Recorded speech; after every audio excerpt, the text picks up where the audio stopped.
উপরে জুলুম করছো, আলেমদেরকে ধরতেছো, মুসল্লিদেরকে ধরে ধরে জেলে ঢুকাচ্ছ। সময় আসবে এমন ইন্দুরের কর্তব্য পালবার জন্য আজ আমাকে কথা বলতেই হবে ইনশাআল্লাহ। কারণ আগামীতে আবার আপনাদের সাথে দেখা হবে কিনা আমি জানি না, কথা বলতেই হবে। বসেন, কেউ দাঁড়িয়ে থাকবেন না।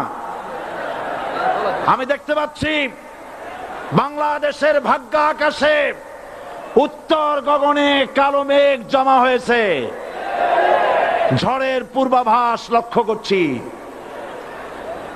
যদি মোকাবেলা করতে না পারেন সক্ষম ভাবে, এমন অন্ধকার গাঢ় কালো অমাবস্যার রাত আসতে পারে যার সুবে সাদেক হওয়া অসম্ভব। সুতরাং আপনারা কি কাপুরুষের মতো কাফের মুশরিকদের গোলামি করে মরতে চান? বিড়ালের মতো 500 বছর বেঁচে থাকার কোনো লাভ নাই। সিংহের মতো 1 ঘন্টা বাঁচতে চাই। 12 কোটিতে গাছের গোড়া আসতে নানা দেবে, মামু বাড়ি দিল্লি গিয়ে পড়বা, বাংলার জমিনে জায়গা হবে না।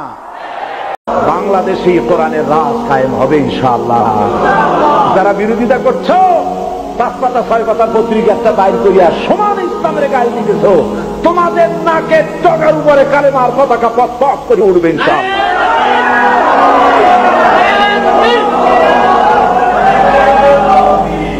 অপেক্ষা করো, ধৈর্য ধরো, মার খাও, জেলে যাও, শহীদ হও, আল্লাহর রাজ কায়েম হবেই হবে।